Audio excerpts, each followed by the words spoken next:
November 29, 1890, The Weekly Argus News, Crawfordsville, Indiana. The Growth of Hypnotism. Found under different names at all periods of human history. The history of hypnotism, says Dr. Luis in the Fortnightly Review, forms part of the history of the marvelous in human existence. Anyone may satisfy himself by reading special books on this subject. The scope of this article does not allow me to lay any further stress upon it. In reality, hypnotism is found under different names at all periods of history, from the incantations of the ancient Egyptian magicians down to the fascinations of Mesmer and the investigations of Braid. These two persons began to separate the wheat from the chaff and went so far as to show what was real and truly scientific in that series of fanciful practices, bordering on witchcraft, which, under the most varied aspects, have many believers in the credulous who are always prone to swallow marvels. Modern hypnotism owes its name and appearance in the realm of science to the investigations made by Braid. He is its true creator. He made it what it is, and, above all, he gave emphasis to the experimental truth by means of which he proved that, when hypnotic phenomena are called into play, they are wholly independent of any supposed influence of the hypnotist upon the hypnotized, and that the hypnotized person simply reacts upon himself by reason of latent capacities in him which are artificially developed.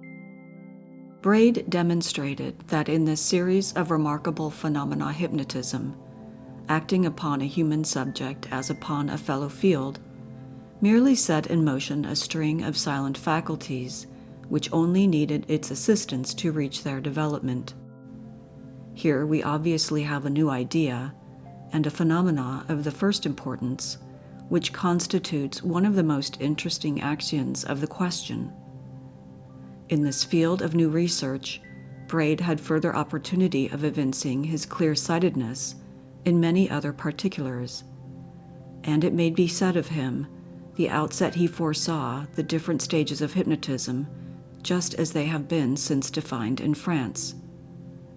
He perceived their different manifestations, and he thus laid the first foundation of the structure which has been so fortunately developed by workers in different countries, and which for the future constitutes an entirely new chapter in general neurology. Hypnotism, says Braid, does not comprise only one condition. It is rather a series of different points, capable of infinite variety, extending from the lightest dreams in which the natural functions are intensified to the profoundest state of coma, from which the conscience and the will are completely absent. In another place he speaks with more detail about hypnotic coma. We are right, therefore, in saying that he foresaw and described the different phases of hypnotic phenomena, both the lethargy, which he calls coma, and the state of catalepsy and somnambulism, which he described in very clear language. February 18, 1897, The Freelance. Possibilities of Hypnotism. A strange belief in reference to Governor St. John's son, the alleged wife murderer. Perry, Oklahoma, February 17th.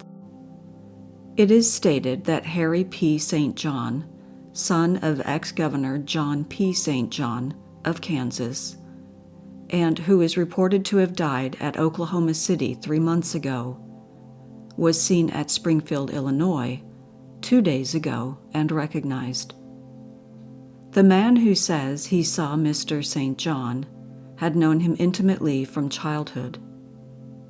Mr. St. John, who was a member of the legislature and a well-known lawyer, killed his wife at Oklahoma City a year ago and, it is said, died just before the time fixed for his trial. Many believe he was hypnotized, put in a coffin, taken to Illinois for burial, and never interred. It is also reported that certain persons received $2,500 for putting him out of the way in this manner. February 20, 1910, Bridgeport Herald, Bridgeport, Connecticut. Doc Jewell quits the Pearsall homestead with his belongings. Another interesting chapter, and perhaps the climax to the domestic troubles of prominent Waterbury couple, occurs while Mrs. Jewell is in New York seeking relief from nervous tension. Wife still claims hypnotism. Another interesting chapter, and perhaps the climax to the domestic troubles of Dr. W. E. Ellsworth Jewell and his wife, formerly Mrs. Laura Pearsall, has developed during the past week, terminating in the departure of Doc Jewell, bag and baggage, from his wife's home at Pearsallville during her absence in New York. Mrs. Jewell still denounces him as the possessor of a mysterious hypnotic influence, which induced her to enter into a marriage contract, and a power which she was unable to break until recently. Now that Dr. Jewell has left her home, Mrs. Jewell feels free to talk. She left her home last Monday morning for New York City, where her daughter is living, because she could not remain under such trying conditions, and did not return until Thursday, when she had received information from Waterbury that her husband had packed his trunk and removed his personal belongings from the house. I will admit that there was a time when I stood in great fear of this man, declared Mrs. Jewell, but that feeling has gone from me, and I have broken completely away from it. I cannot even say to this hour why I married him, but he seemed possessed of the power of the devil, which impelled me on and on. I could not get away from it. It was constantly exerted over me. I never had experienced anything like it before. I understand that he used this power to a successful degree while engaged in his work at his sanitarium in Auburn, Maine.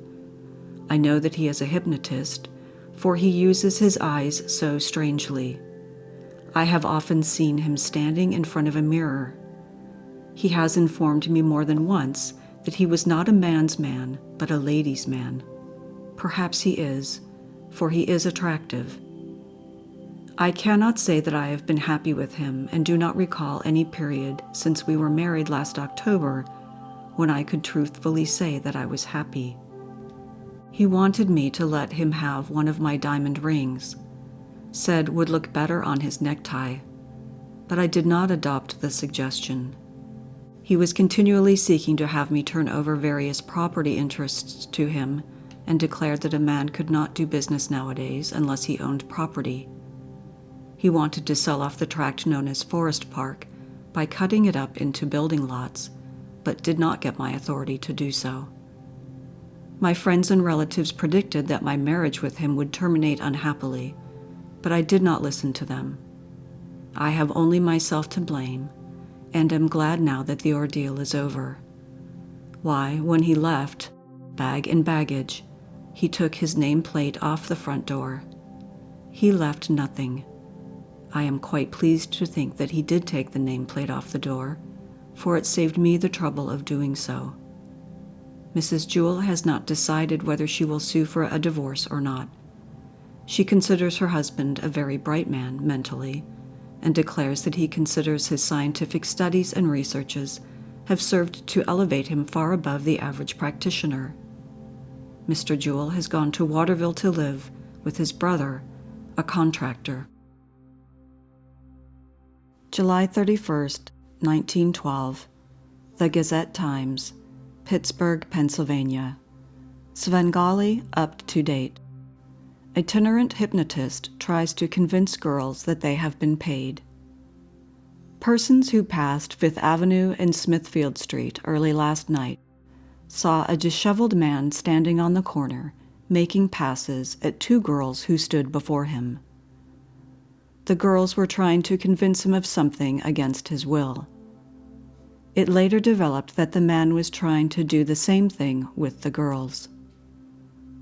According to the story told by Miss Anne Lilligan and Miss Lillian Walters, when they were taken to Central Station, The man posed as a hypnotist who traveled with carnival shows. The girls joined him in a small town in Kentucky as subjects. Since that time, according to their story, they had not been paid. Last night they demanded money, and they say that the man tried to hypnotize them into believing that they had already been paid. This, they said, accounted for the motions of the man on the streets. The man gave the name of W. Dobbin and said that he would pay the girls just as soon as he could get the money. All were locked up, charged with disorderly conduct.